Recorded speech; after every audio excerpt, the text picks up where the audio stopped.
Kinita ko yung first million ko nung 25 years old ako. Share ko sa'yo yung number 1 lesson na hindi ko makakalimutan. First business ko, bigasan tsaka food cart business. Kaso lang nag-fail parehas. Tapos pumasok ako sa online business, affiliate marketing. Kaso lang, nung nagsisimula ako, hindi ko siya masyadong siniseryoso, hindi ko siya masyadong binibigyan ng oras. No? Kaya walang pumapasok na kita sa akin, hindi pa ako kumikita ng maayos. Actually, hindi ako makapag-provide ng maayos sa pamilya ko kasi mayroon na akong isang anak, tapos kasal na kami ng asawa ko nung time na yun, no? And dahil nga hindi ako kumikita ng maayos, nag-decide yung asawa ko na mag-abroad siya. Magpunta siya sa ibang bansa para siya yung magpo-provide ng pangangailangan namin. And naalala ko, nung hinatid namin siya sa airport, sa NAIA, yung anak namin, nakakalakad na kasi, nakakatakbo na. Bago siya pumasok na NAIA, hinabol siya. Tapos, umiiyak, syempre. Tapos, nakita ko yung anak ko na dapa pa, tapos iyak ng iyak. And then, nung nakita ko yun, na sobrang lungkot ng asawa ko, naaalis siya, sobrang lungkot ng anak ko na iiwan siya ng mami niya, doon ako parang natauhan, doon ako parang sinampal ng katotohanan. And tinanong ko yung sarili ko na,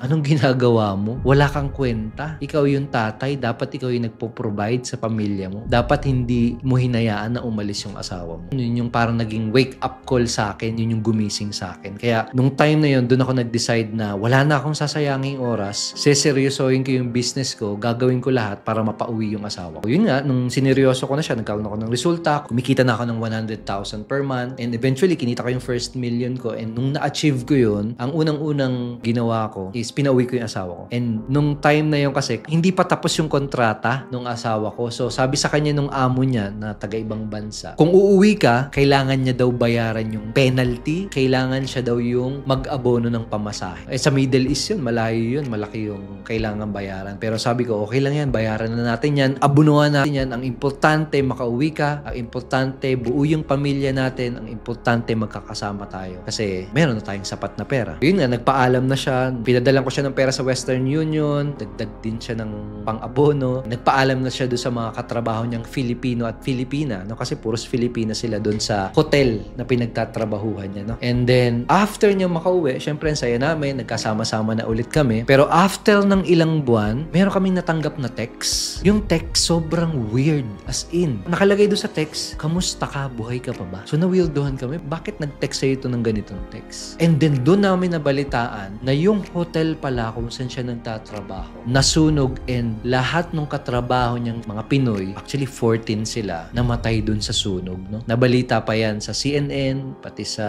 Rappler. So, sobrang lungkot niya nun. Sobrang lungkot namin nun. Naalala ko, umiiyak siya. And ang pumasok na lang sa isip ko nun, si Lord lang yung nakakaalam kung bakit nangyari yun. And nagpapasalamat ako sa kanya. No? Pasalamat ako kay Lord na hindi niya hinayaan na makasama yung asawa ko dun sa nasawi. And nagpasalamat ako na buti na lang nakauwi siya kagad. Buti na lang hindi rin ako nagsayang ng oras. Buti na lang gumawa ako ng aksyon para makauwi siya. Kasi kung hindi, malamang kasama siya dun sa nasawi. And hindi ko alam kung ano yung ginagawa ko. Sobrang laking regret, pagsisisi siguro yung naramdaman ko ngayon. No? Kung yun yung nangyari. Ang reason kung bakit ko na-share yun, kasi marami tayong gustong ma-achieve sa buhay. Ikaw, possible, meron ka ding mga gustong maabot na pangarap. Malamang gusto mo rin makatulong sa family mo o sa asawa mo. Minsan natatalo tayo and hindi natin nasiseryoso. Minsan nakakapagsayang din tayo ng oras. Hindi tayo nakakapag-focus dun sa mga bagay na kailangan nating gawin. Kaya tuloy, hindi natin maabot-abot yung mga pangarap na gusto nating ma-achieve. So, ang question ko sa'yo, kailan mo siseryosohin